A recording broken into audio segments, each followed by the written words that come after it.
Harry Clark, and I play mandolin. I'm Maddie Denton, and I play fiddle. Hey, Gavin Largent here, dobro and vocal. I'm gonna pass. I'm Grace Davis, and I play bass. I'm Jason Davis, and I play banjo. I started in, I want to say, the fall of 2019, something like that. I guess you're just getting your band together, maybe.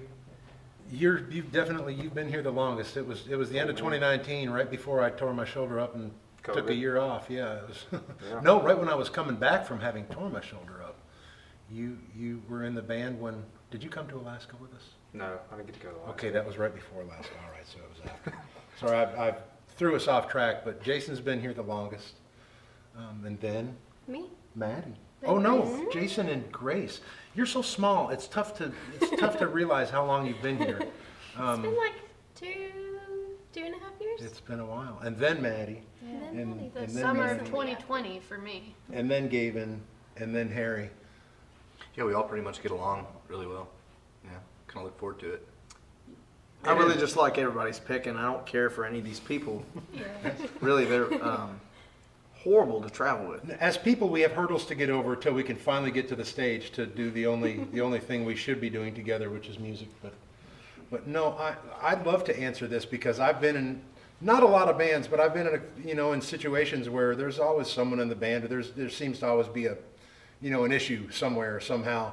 I mean, I've been really blessed to have been in Union Station where we had 5 people that loved each other, so we got along famously. But in this band right here, someone asked us last night, I remember, said, well, what happens if you guys were to because you have 2 couples, the husband and wife, and then another couple, and then I travel with my wife when we travel. She said, when someone fights, what happens? How does that work when you get on stage?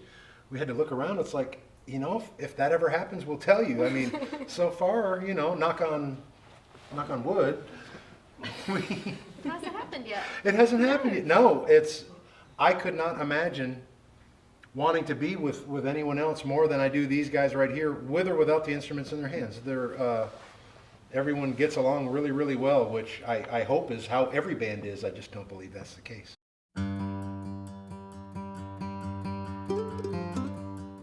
I think it's funny when you speak of what reaction is when we play Hey Brother on the road.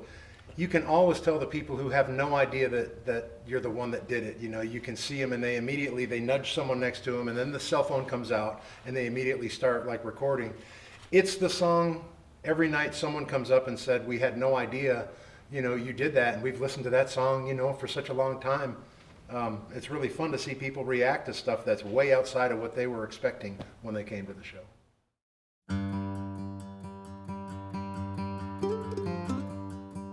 With the new version of the Dan Tyminski band, yeah, this band was the first that we really went in and thoughtfully laid down a bunch of tracks to try to put together what we would call an album. I mean, anymore sometimes people just record one song or they'll record a couple songs. My last project was an EP, but we did a full length, what we'll call an album here with this band, and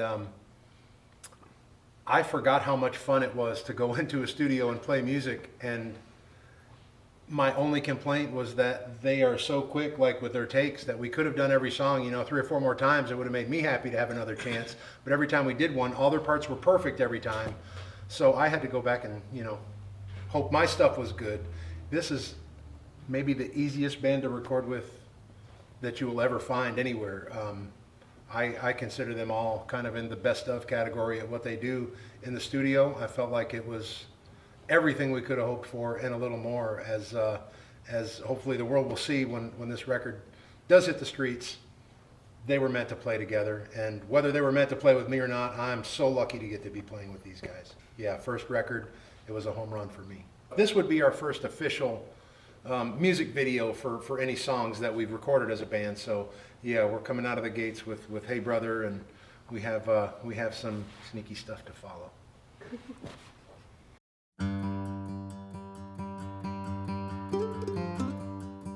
So the question is, how has it been since the passing of Avicii? And I'll say, when I first was approached to do Hey Brother, I didn't think it was a fit for me. My assistant had called me and said, there's a guy does EDM, would like you to maybe play on a project, and I had to ask, I'm going to out myself right now. I had to ask what EDM was.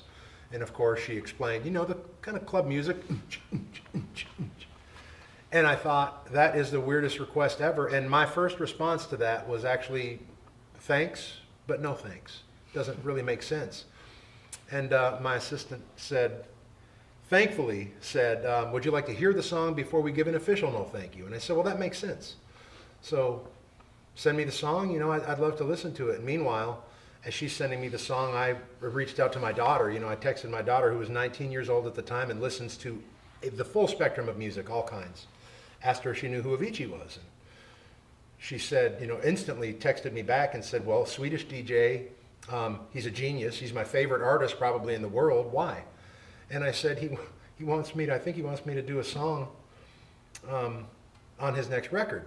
And she texted back one word, expletive.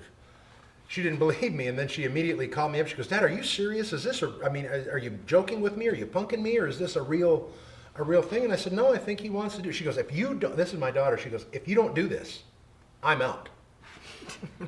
I don't even know what that means. She was 19 years old. She already lived on her own. She was already out. She said, but so she really piqued my, she was so adamant about how great he was that I was all of a sudden, now where I had hard passed on it a second ago, I was interested, and I at that point got the song and I listened to it. So I just listened to a very dressed down version of guitar and vocal, and I loved the song. I thought it was a song that it was absolutely the content I would sing about. It was in the key that I would have sung it. It had the energy, like it had everything. How I heard it and interpreted it, it could have been a bluegrass song for me. I mean, the only thing I heard on the demo was the two strings, boo do do do do do do, right? And I had to imagine what was going on from there. So I liked the song. I ended up singing the song, but not to a track, just to a click track with that one guitar note, so I could sing it in the right key. And I sent just a dry vocal to Avicii in LA. I was in Nashville, he was in Los Angeles. And then when the track came back and I heard what it was, it blew me. Like, I had no idea it was going to be so fantastically big, and and horns and the percussion, everything. Like, it was so huge. It made such an impact. People were calling me saying, hey, there's a guy that sounds just like you that's doing this EDM stuff. He goes, you got to figure out who that is. I think they're trying to rip you off. And I was telling my buddy, I said, no, I just did that. That was me. He goes, you're kidding. And to watch that trickle down into everything from a Super Bowl commercial to, it was crazy. I think it was #1 in 16 different countries at the same time, Avicii's version. And then all of a sudden, I find myself looking into his music and realizing I knew all of his music. I just didn't realize who it was. His music is so popular and has covered so much territory. I mean, he truly was one of the giants in the industry, and his passing just simply left a void. It left a void. I really do believe that he was a musical genius. I wish he could have made more music than he did, and since all of this has happened, I've gone back and come to realize just what a fantastic artist he really was. The world will definitely miss Tim Bergman.